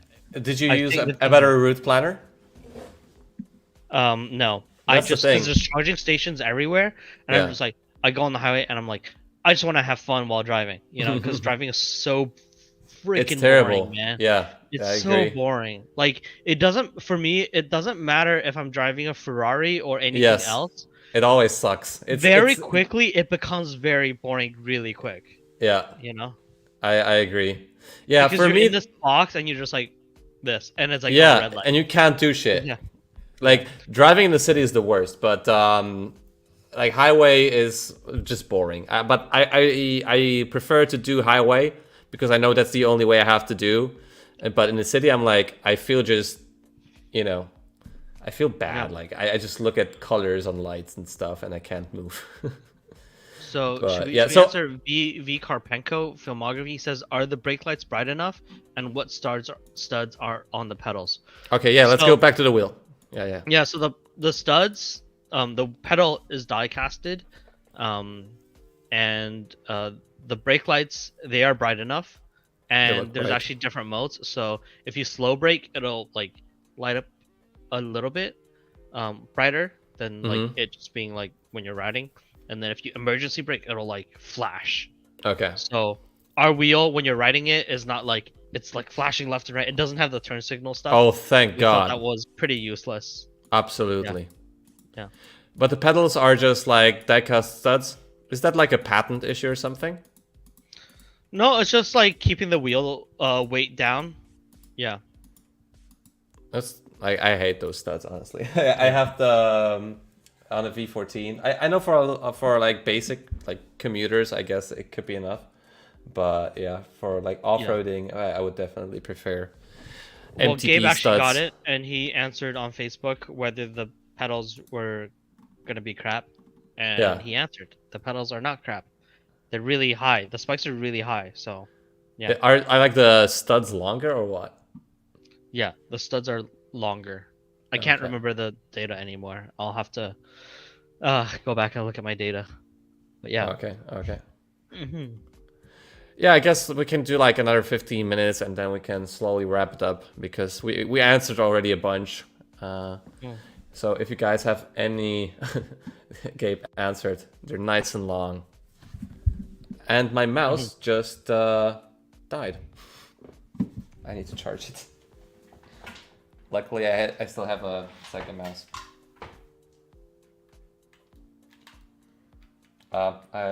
Technical difficulties. Oh, it's a micro USB. Jack, I'm interested. How many EUC riders in China competitions? So there is a competition at the end of the year hosted by Bigode, which I am not allowed to go to. I asked because I'm thick-skinned, and I'm not easily shamed. So yeah, I asked anyway, and they're like, nope, this is a Bigode event this year. Last year, it was not a Bigode only event. So actually, if you brought wheels that were not Libra Kim, you could go. So they had a clause that said, do not bring Libra Kim wheels. Oh, okay. So it's just a Bigode But this year, only it's like event. no other wheels, basically. Or yeah. So it's a Bigode specific event. So that's the only race or competition. Yeah. And then riders, I don't know. There's so many riders in China. But in a different way. Yeah. And yeah, here we have Charles. He already has the Apex on pre-order. There you see your clients, Jack. They're around. Awesome. Charles, who did you order from? Very interested to know. Who did you place your pre-order through? See, Gabe. Gabeinator said they're nice and long. Yeah, I saw that. I saw that. I was like, should I? I don't know. Okay, he did it for e-wheels. Nice. Yeah. Awesome. Congrats. Nice. When do you think you will start like shipping them? We are shipping our first. I don't want to say batch. I want to say first round because it's like we're always shipping. It's always like our manufacturing is not done in where it's like, oh, we make the wheels for 2 weeks and then we stop, and then we'll come back and make another 2 wheel. No, it's continuous. So our first round is I think we're expected to ship this batch, the small batch, next week, next Monday, next Tuesday-ish. Yeah. All right. We have another question from Serge. Did you think about different battery options, M58T or EVE58E? I guess those are the bigger density, right? I think those are bigger density. I heard someone talking about bigger, newer cells, but I think they're pretty expensive, maybe. EVE58E. I actually don't know about them either. Let me see. Yeah, eWheels estimates is based after like we ship it to the forwarder, and then the forwarder sends it out to the Texas warehouse, and then them shipping it to you. So it takes time. Yeah, that battery has actually 1,000 cycles, and I think it is 5,800 milliamp hours. That's a lot. But yeah, maybe something to look into. Or no, 5,000 milliamp hours, but maybe one more power. Yeah. I guess there's always some better battery options to look out for in the future. Trolley handle, no trolley handle. Do you guys work with a VESC controller? No, that's not a VESC controller, right? No, it's not. Have you seen my replies about why it's not a VESC controller on the forum? No. So I thought about it, and I thought it'd be great if we had a open source controller. But the issue is like our company is branded, and if people go and make their own software, it's still our wheel, or what looks to be our wheel, with someone else's modified software if they crash, and it's just not good publicity. So, and then it's like, how do you ensure that it's open source but still safe for riders and people are not clicking on the wrong things and stuff like that? So, yeah. Yeah, we also have a question here. Will it be available in Ukraine? Yeah, I guess through distributors. That's who you need to ask. Distributors that are shipping to Eastern Europe. Yeah, Does my sorry ride what one ride ONERIDE. one Yeah. does one ride ship to Eastern Europe? You will need to ask Artem. Go on ONERIDE.EU. Ask the chat Okay. if they can ship it there. But we do have other European sellers who are have if not already launched their page or will launch very soon. So Yeah. yeah. All right, we have another 10 minutes of the stream, I would say, and we would wrap it up. So if you guys Sure. have any last questions, then could be NOSFET related, could be Electric Dreams related, ask them. If you want to find out more names for French markets of the wheel or Italian, NOSFETino, then let us know. Nosfertino. NOSFETino. By the way, huge thanks to you, Jack, for taking your time to join No me problem. on the stream and talk about. I was looking forward to you coming to China and we're gonna ride and I'll show you all the wacky stuff. I want to do that. And here you complain about all the weird shit you see in China that makes no sense. I'm down. What weird you see? What? Well, I want to complain. Okay. You'll see a lot of like cars. Yeah. So that's that. You'll also see a lot of really bad driving. You'll definitely complain about that. You'll see people kind of spit on the ground. Oh, really? Okay. Like very randomly. So, like. I really want to visit China. I really want to do. There's a lot of good and there's also a lot of bad. No country is perfect, so yeah. You'll get some nice culture shock, and I'm down to watch you go through that. Okay. I need to Duolingo a little first. Serge asks, did you have some pressure from Bigode or other EUC companies? I guess as competitors, I'm not really sure what this is geared towards. Pressure is always there. I think pressure is good. Without competition, we wouldn't have the urge to create an EUC. So yeah, there's always pressure. I know there's a lot of eyes on us right now, and there's definitely a lot of pressure to make and deliver a very good product. And I think we're so far doing that really well. So yeah. I mean, it looks good from the start. Vector, I was just on the production line today. I was jumping on 2 wheels, and they felt so freaking good. Awesome. They felt so freaking good. Yeah. Awesome. Will Electric Dreams, I don't know who that is, do a review on the Apex? Who is that? It will be totally not biased. Actually, my next review is going to be of an e-bike. 5 gifted subs, by the way. Thanks, A Viking. Okay, so you're going to do a e-bike review. E-bike review. What cargo bike? It's like a... I love cargo bikes. That's awesome. I don't know. It's so long on the back. I feel like I can fit a small Chinese village. Like, it's like I bring this thing into the elevator and it's like as longer than any other thing. Yeah, it fits. Oh wow. It's crazy. I don't have the trailer. I really wanted them to send me the trailer, but they said it was out of stock. But yeah, so the next review when I get around to it, because I scratched my Insta360 camera. So bummer. Gonna get that repaired and then film that. But I don't think I'll do a review of the Apex. I think I want to do a video where I talk about the Apex. Are people really gonna care about a review? Like, what am I gonna say? Like, do you really trust if I say anything good, and do you really trust if I say anything bad? Yeah, I think people are just like expecting maybe to see some sort of content on it, so you'd like at least talk a little bit about it. Doesn't really have to be probably a review. It could be like a product showcase or something. But yeah, I guess they're just like interested because they're used to seeing you as a reviewer. Yeah. Yeah, well, being a reviewer, you kind of have to, being a, CEO of NOSFET, you have to kind of make YouTube be on the back foot. So I don't post that often.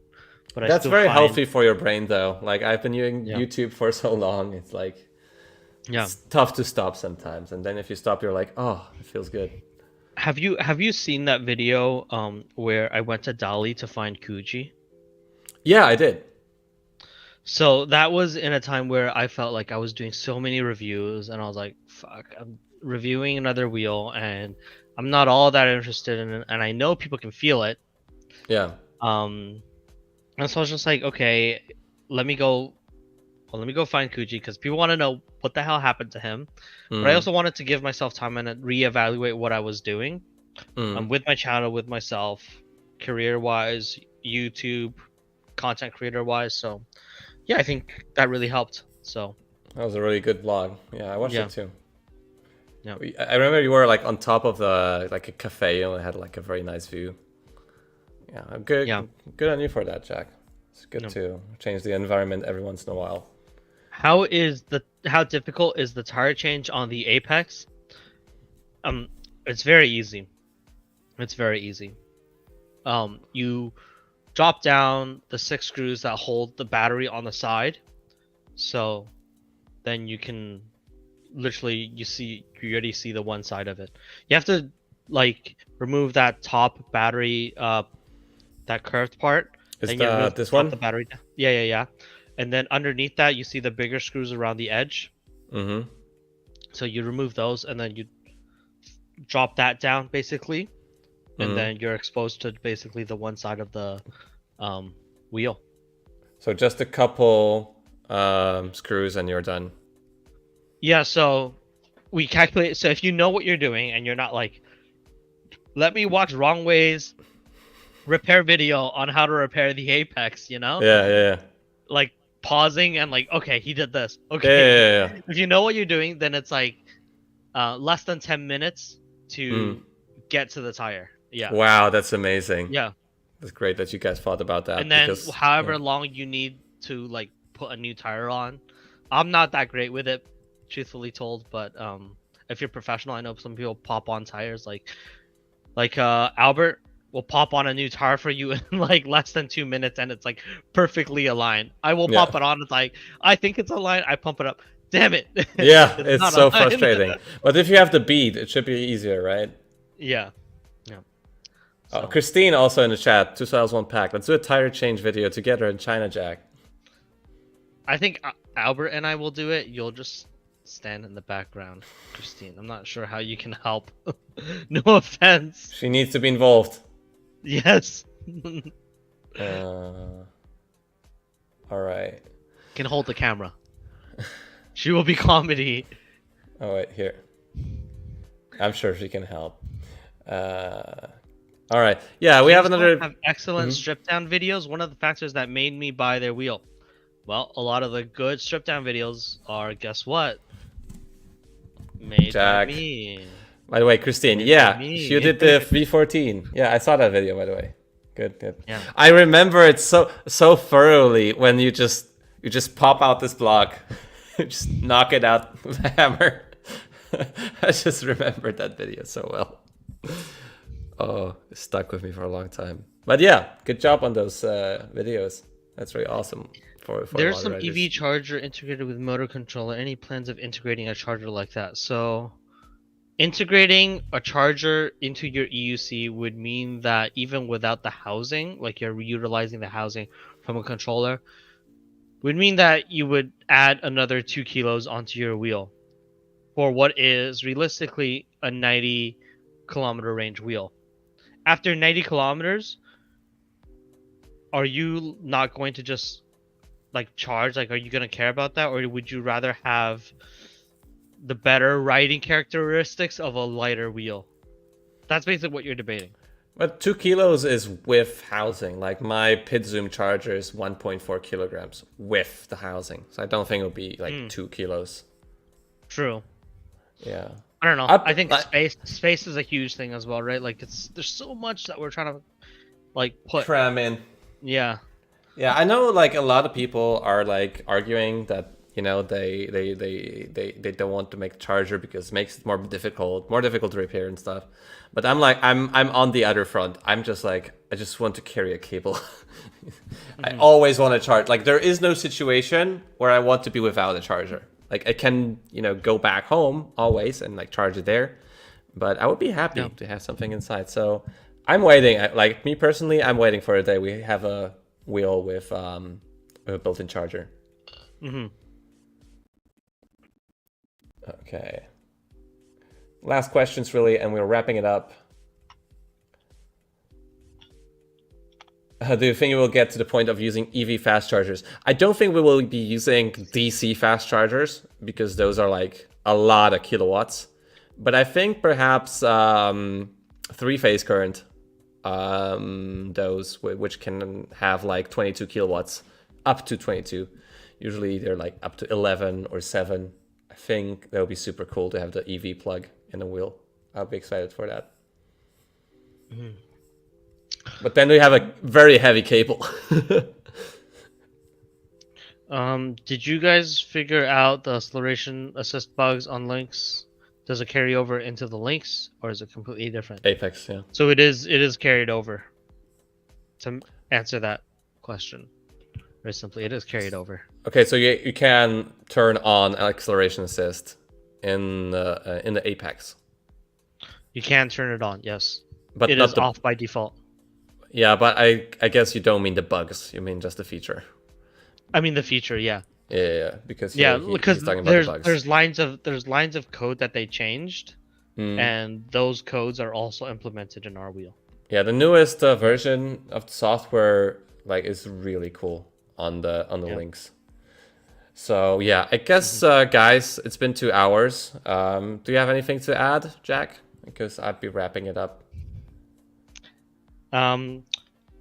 Get Emotion to pay for your ticket to come to China, and then I can see you. And then I will hijack you from Emotion. I will say hijack then. I guess we can end on that note. So thanks guys for coming. Thanks for all of the questions. Thanks for the gifted subs. And thanks to you, Jack, so much. Oh, Planet Iceland. Thanks for okay, it's a member chat. Thanks everyone for joining the stream. Yeah. I can't believe that many people showed up. Yeah, and let's see those wheels in reality. Let's see those wheels in real life. So take care, guys. Yeah. Have a good night or a good day, depending on where you are. Yes. Bye. Bye-bye.